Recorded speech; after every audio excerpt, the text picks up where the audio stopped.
और मेरी आंखों के सामने बड़ी तादाद में मौजूद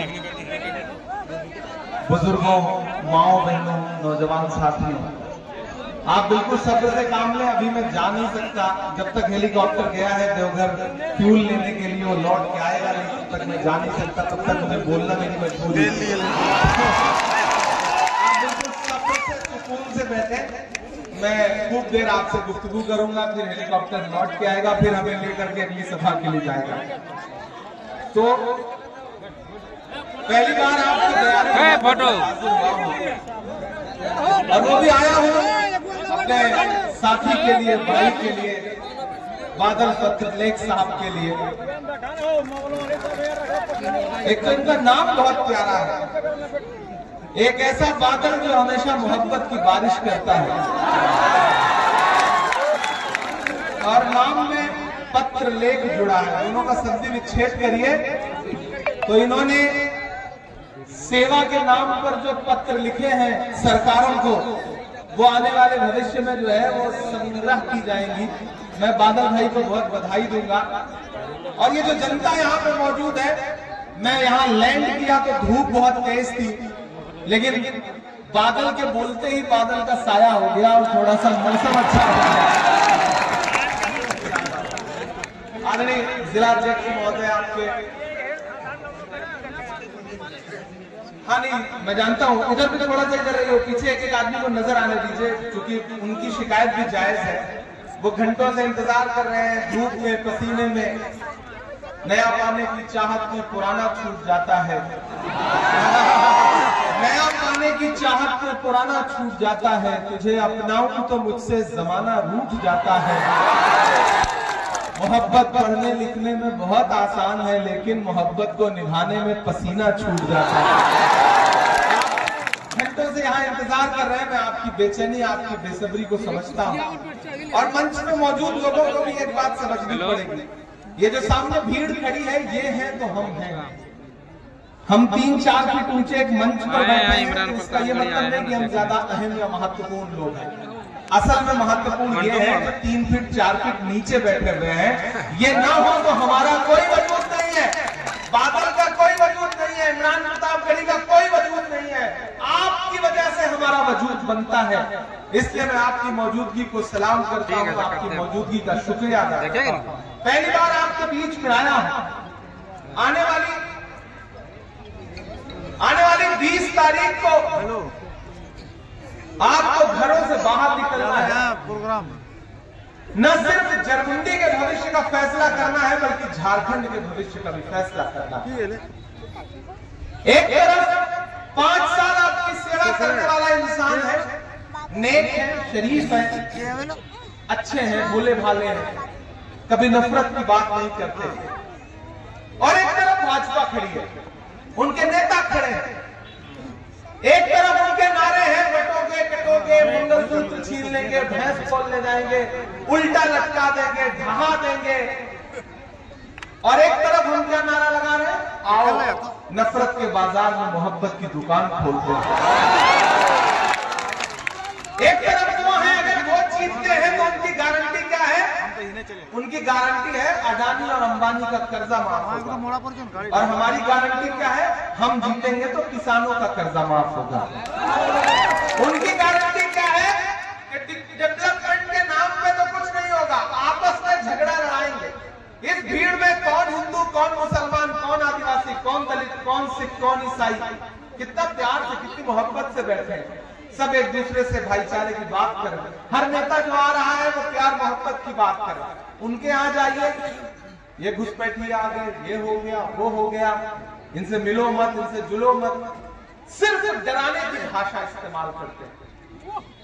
और बहुत सारे लोग झांसे में आते हैं, लेकिन मैं तो पूरे झारखंड से कहना चाहता हूँ कि भाजपा के झांसे में मत आओ। नादान हो, इस दौर में क्या ढूंढ रहे हो तुम? जहर की शीशी में दवा ढूंढ रहे हो? नहीं, वहां सिर्फ नफरत की बातें हैं, विकास के नाम पर सिर्फ झूठ है, धोखा है। मैं भारतीय जनता पार्टी के किसी भी नेता को खुला चैलेंज करता हूं, बहस करें वो हमसे। पिछले 10 साल से सेंटर में उनकी सरकार है,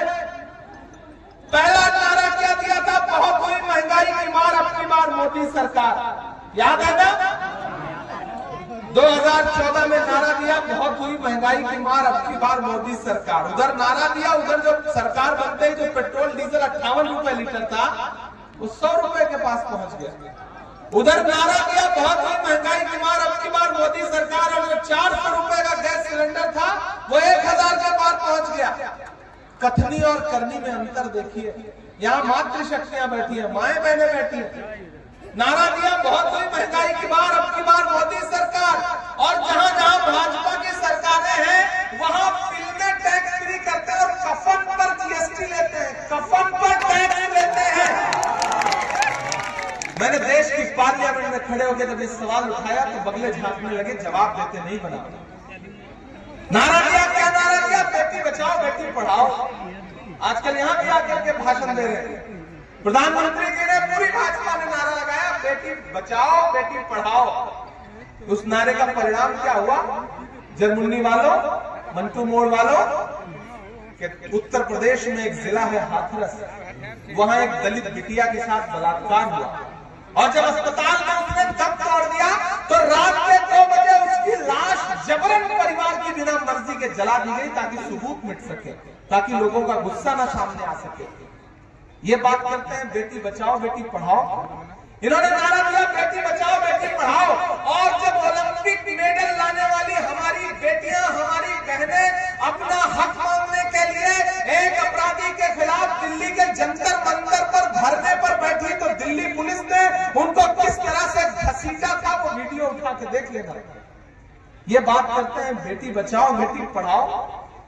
आज से 2 साल पहले, 3 साल पहले दिल्ली के लाल किले पे 15 अगस्त को खड़े होकर के देश के प्रधानमंत्री महोदय ने भाषण दिया महिला सशक्तिकरण पर, और उसके 2 घंटे बाद उसी दिन 15 अगस्त को गुजरात में बिल्किस का बलात्कार करने वाले दोषी जो सजा काट रहे थे उन्हें न सिर्फ जेल से छोड़ा गया बल्कि उनको मालाएं पहना के उनकी स्वागत किया भाजपा वालों ने। ये है इनके नारे की सच्चाई। इनके नारों के झांसे में मत आना।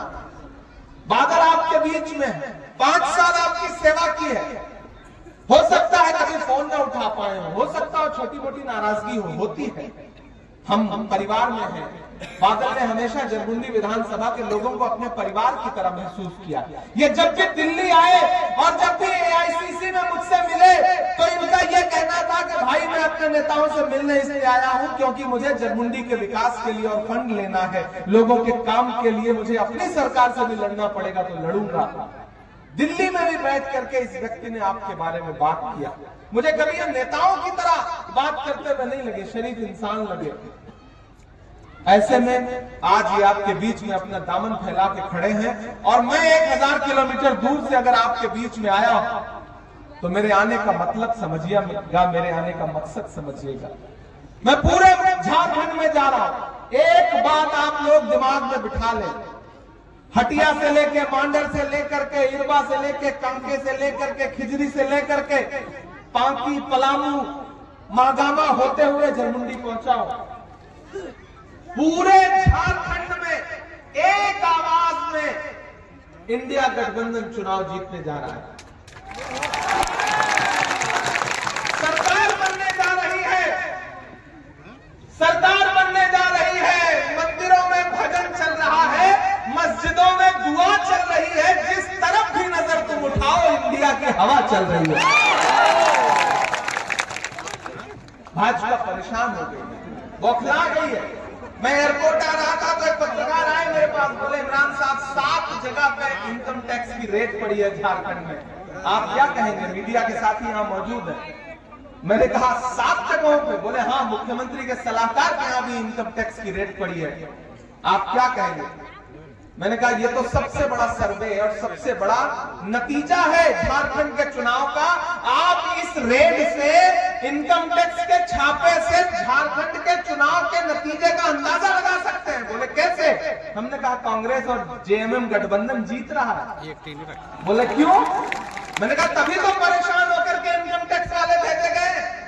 पहले हेमंता विश्व शर्मा जी भेजे गए और बाकी नेता आए, अमित शाह जी आए, सारे नेता आए, बड़ी बड़ी बातें की, सारा प्रोपेगेंडा जब विफल साल हो गया और उनको समझ में आ गया कि झारखंड में हेमंत सोरेन को, कांग्रेस को, आरजेडी गठबंधन को नहीं हराया जा सकता, तब उन्होंने एजेंसियों को मैदान में उतारा है कि जाओ और नेताओं को परेशान करो।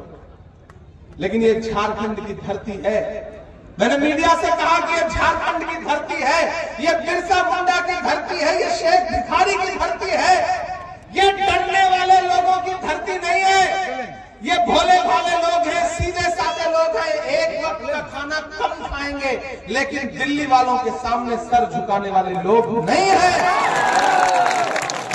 और इसका सबूत इससे बड़ा क्या हो सकता है कि जब दिल्ली की सरकार ने आपके लोकप्रिय मुख्यमंत्री को झुकाने के लिए, तोड़ने के लिए, डराने के लिए सारे प्रलोभन दिए, नहीं माने हेमंत सोरेन, तो ये कहा गया कि नहीं मानोगे, हमारे पाले में नहीं आओगे तो जेल भेज देंगे। मैं तो सैल्यूट करता हूं झारखंड के उस बहादुर मुख्यमंत्री को जिसका नाम हेमंत सोरेन है। उस आदमी ने कहा जेल की सलाखों में डाल दो, जेल में रहना मंजूर है, लेकिन तुम्हारे आगे सर झुकाना मंजूर नहीं है। मैं सैल्यूट करता हूं हेमंत सोरेन साहब को। भारतीय जनता पार्टी की राजनीति का अंत, भाजपा की नफरत का अंत हेमंत, हेमंत, हेमंत। भाजपा समझ गई है, इसीलिए जो मजबूत नेता हैं उनके खिलाफ पूरा प्रोपेगेंडा चला के, पैसा बहा करके सारी कोशिशें की जा रही हैं। प्रधानमंत्री जी भी आज झारखंड आए हुए हैं। किसी महफिल में खड़े होकर बोलेंगे कांग्रेस वालों बताओ 70 साल में क्या बनाया। एक दिन पार्लियामेंट में बोले बताओ कांग्रेस वालों 70 साल में क्या बनाया। मैं इस तरफ बैठा था, मैं खड़ा हो गया, मैंने बताना शुरू किया, तब तक हमारी पार्टी के जो अध्यक्ष है खड़गे थी, वो बोले इमरान बैठ जाओ, मत बताओ, जो बताओगे ये उसको भी बेच देंगे, इनका काम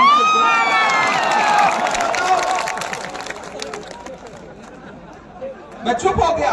मैंने कहा बात तो सही कह रहे अध्यक्ष जी, जो जो इनको पता चल रहा है सब बेचते हैं तो जा रहे।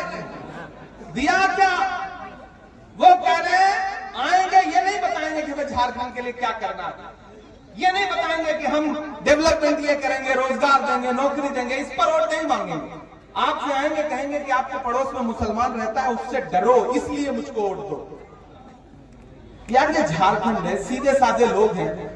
आपके घर पे छप्पर जब उठाना होता है, उसमें कभी आग लग जाए तो उसको बुझाने के लिए जो पड़ोसी आता है बाल्टी में पानी लेकर के, ना वो हिंदू होता है ना मुसलमान होता है, वो बस इंसान होता है।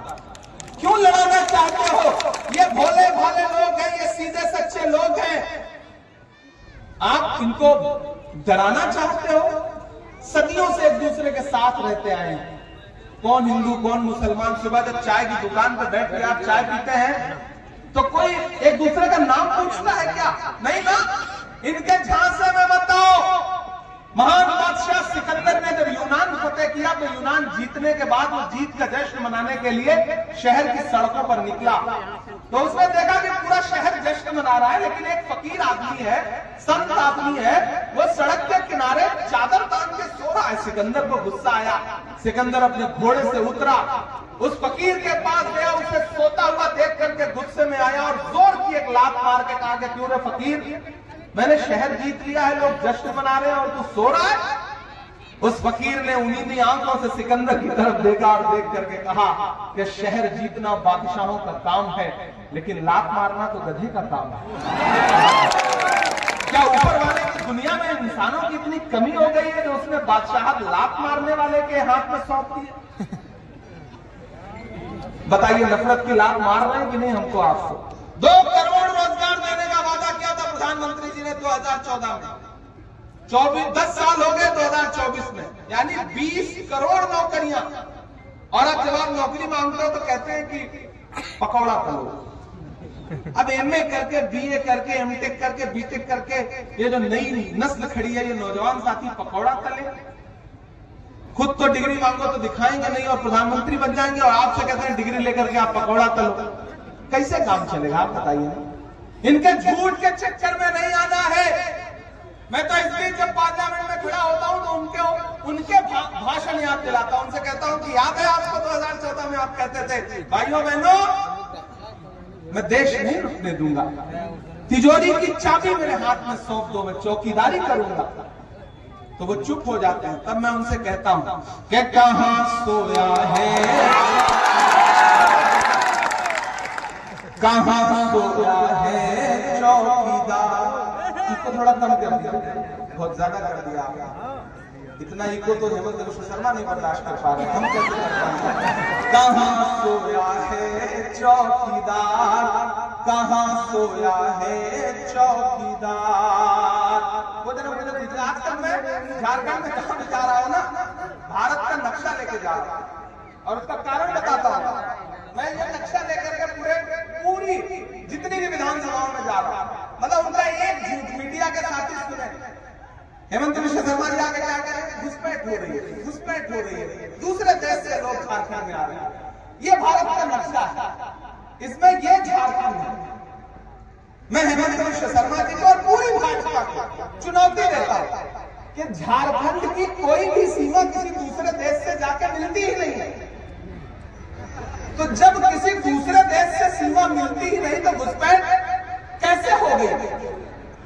मतलब ये सवाल है कि नहीं? एक पढ़ी लिखी बात कर रहा हूं, फालतू वाली बात नहीं कर रहा, पढ़ी लिखी बात कर रहा हूं। और अगर हो गई, अगर घुसपैठ हो गई तो 10 साल से सरकार किसकी है सेंटर में? घुसपैठ रोकने की, भारत की सरहदों की हिफाजत करने की जिम्मेदारी किसकी है? वो मुझी को लेने आ रहा है। आप रुके रहो, कोई दिक्कत नहीं, वो आएगा, रुकेगा, फिर मुझे बिठाएगा, तब लेके जाएगा। वो आ रहा है, कोई दिक्कत नहीं, आप जहां है जैसे खड़े रहे। कहां सोया है चौकीदार, मतलब मंटू मोड़ वाले इतने कमजोर तो है नहीं कि थोड़ा सा धूप से थक जाएगा, नहीं थके ना। मुझे लगना चाहिए आपके अंदर वही जोश, वही जज्बा बाकी है। कहां सोया है चौकीदार, कहां सोया है चौकीदार। विजय माल्या नाक के नीचे से हो गया फरार। कहां सोया है चौकीदार, कहां सोया है चौकीदार।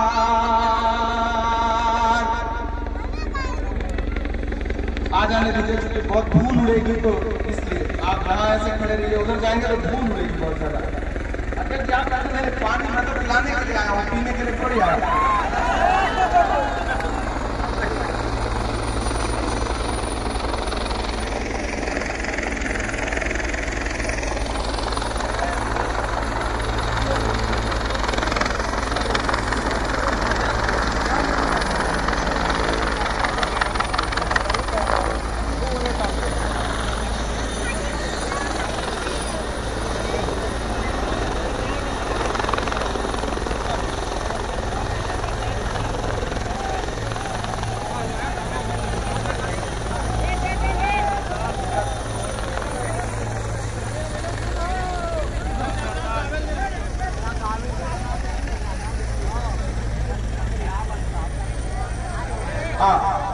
देखिए, ये बादल पत्रलेख के लिए पार्टी का जो प्यार है वो ये है। आज हम जब महगामा उतर रहे थे, आज चूंकि प्रधानमंत्री जी आ रहे हैं, जब प्रधानमंत्री आते हैं तो एयर रूट जो है ना वो नो फ्लाई जोन कर दिया जाता है। मतलब दूसरे का हेलीकॉप्टर नहीं उड़ने देंगे जब तक प्रधानमंत्री जिस जगह पे उनको डेस्टिनेशन पे पहुंचना है वहां पहुंच न जाए। ये बादल पत्रलेख के लिए पार्टी का प्यार है कि हाँ वो चाय वाले तक पहुंच रहे हैं, मतलब आप पहले ही पी लेना चाहते हैं चाय। इनका प्यार है कि पार्टी ने कहा कि किसी भी तरह से वहां पे हेलीकॉप्टर उतरेगा, उसने कहा फ्यूल नहीं है, तो ये हुआ कि आप जाइए, इमरान जी को वहां छोड़िए, उसके बाद देवघर जाइए, तेल रिफ्यूल कराइए, उसके बाद लौट के आइए। इतनी सारी एक्सरसाइज करिए, क्योंकि बादल पत्रलेख कांग्रेस पार्टी का एक मजबूत नेता है, उसको जीत करके उसका विधानसभा पहुंचना जरूरी है। ये कांग्रेस पार्टी का बादल के लिए प्यार है। कहां सोया है चौकीदार, कहां सोया है चौकीदार। विजय माल्या नाक के नीचे से हो गया फरार। कहां सोया है चौकीदार, कहां सोया है चौकीदार। के चाय, आदर भाई कितने समझ समझदार लोग हैं, मैंने नाम भी नहीं लिया, सिर्फ चौकीदार बोला ये समझ गए। मैंने चाय नाम लिया, इनको स्वाद आ गया। ये जरमुंडी के लोग हैं भाई, इनकी समझदारी को सलाम करता हूँ, राजनीतिक समझदारी को सलाम करता हूँ। बड़े वजनदार लोगों का इलाका है, आपका नेता भी बहुत वजनदार है।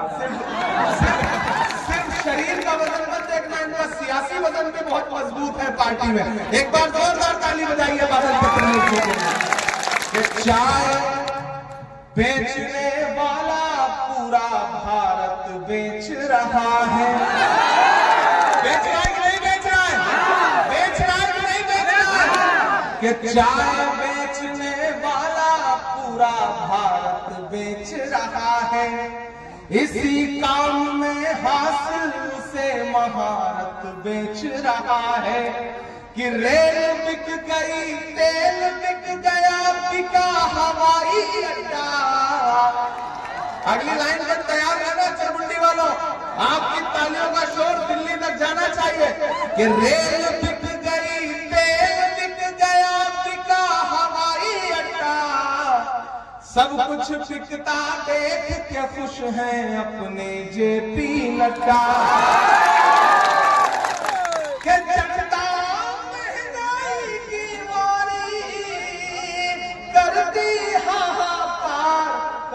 सोया है चौकीदार, कहाँ सोया है चौकीदार। बादल भाई इधर आइए। मैं बहुत दूर से आपके बीच में सिर्फ ये कहने आया हूं कि बादल पत्रलेख इस दौर की राजनीति में कितने शरीफ और सच्चे इंसान हैं। हमने 5 साल इनका काम देखा है। ये एक बार फिर आपके सामने प्रत्याशी बनकर के कांग्रेस पार्टी ने इनको भेजा और इस बड़ी लड़ाई में, इस मुश्किल वक्त में आपको बादल पत्रलेख जी को फिर से चुन करके विधानसभा में भेजना है। जरमुंडी वालों, आप जब 20 तारीख को घरों से बाहर निकलना तो ये मत सोचना कि आप सिर्फ एक विधायक चुनने जा रहे हैं। आप चुन करके इन्हें असेंबली पहुंचा दीजिए। झारखंड में सरकार बनने जा रही है। मैं वादा करता हूं पार्टी इनको फिर से मिनिस्टर बना करके आपको बीच में वापस भेजेगी। एक एक वोट लेकर के घरों से बाहर निकलिए, एक भी वोट इधर उधर बर्बाद मत करिए। बादल ने आपके लिए बहुत काम किया है, बादल भविष्य में और काम करेंगे, हमारा आपसे वादा है। बादल इस जरमुंडी विधानसभा के गरीब गुरबा आम लोगों की लड़ाई लड़ेंगे। और सबसे महत्वपूर्ण बात यह है कि 5 महीने हेमंत सोरेन साहब को जेल में रखा है भाजपा ने। 20 तारीख को उसका बदला लेने के लिए घर से बाहर जाइए, घर से बाहर निकलिए। अगर हेमंत सोरेन साहब चीफ मिनिस्टर रहते हुए भाजपा उनको जेल भेज सकती है, तो भाजपा की सरकार आ जाए तो गरीब आदमी का क्या हाल करेंगे। जब मुख्यमंत्री को जेल भेज दे रहे हैं बिना किसी कारण के, कोर्ट ने जो जमानत दी तो यह कहा कि कोई आरोप ही नहीं बनता, फिर भी चीफ मिनिस्टर को बिना किसी कारण के 5 महीने जेल रखा, तो आम आदमी के साथ क्या व्यवहार करेंगे, गरीब आदमी के साथ क्या व्यवहार करेंगे। इसलिए मेरा आपसे अनुरोध है कि घर से बाहर निकलिए, बादल जी को वोट दीजिए। बादल जी को दिया गया वोट सिर्फ बादल पत्रलेख को नहीं मिलेगा, मोहब्बत के उस मसीहा को मिलेगा जिसका नाम राहुल गांधी है। बादल को दिया गया आपका एक एक वोट सिर्फ बादल को नहीं मिलेगा, फासिस्ट ताकतों के खिलाफ मूंछों पर ताव लेकर लड़ने वाले आपके लोकप्रिय चीफ मिनिस्टर हेमंत सोरेन को मिलेगा, उनको मजबूत करेगा। बादल को दिया गया एक एक वोट आपके बेटे, आपके भाई इमरान प्रतापगढ़ी पे आपका एहसान होगा। ये अपील करने के लिए आपके बीच में आया हूं। इन्हें जिताइए। 23 तारीख को जब रिजल्ट आएगा तो मैं दिल्ली में रहूंगा या महाराष्ट्र में रहूंगा। महाराष्ट्र में भी चुनाव है, मुझे भी यहाँ से लौट के रांची पहुंचना, एक सभा और करूंगा मांडू में, उसके बाद फिर मैं महाराष्ट्र चला जाऊंगा वहां सभा करने के लिए।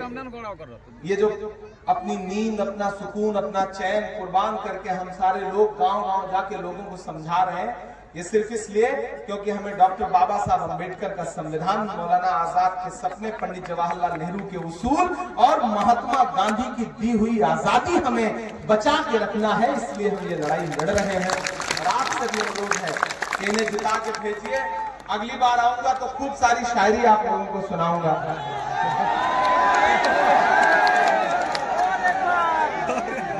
जख्म पर जख्म खा के निकले हैं, हाँ मगर मुस्कुरा के निकले हैं।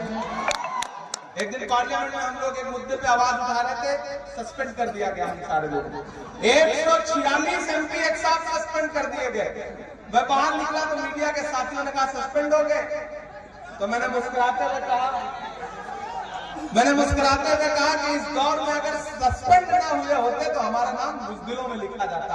हम सस्पेंड होके आए हैं, यानी कि बहादुरों में हमारा नाम लिखा जाएगा। बोले आप तो शायर हैं, शायरी की भाषा में कहिए। मैंने एक नज़्म पढ़ी पार्लियामेंट के अंदर मीडिया से बात करते हुए कि जख्म पर जख्म खा के निकले हैं, हाँ मगर मुस्कुरा के निकले हैं।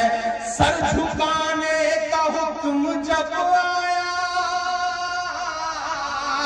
सर झुकाने का हुक्म जब आया, और भी सर उठा के निकले हैं, और भी सर उठा के निकले हैं। सांसद बाद में पहले शायर हूं, और शायर वही बोलता है जो सच होता है। एक सच यहां भी बोल के जा रहा है कि हर सितम का जवाब आएगा, देखना इंकलाब आएगा। अगली 2 लाइनें सच्ची लगे तो आपका हाथ उठेगा मेरे साथ।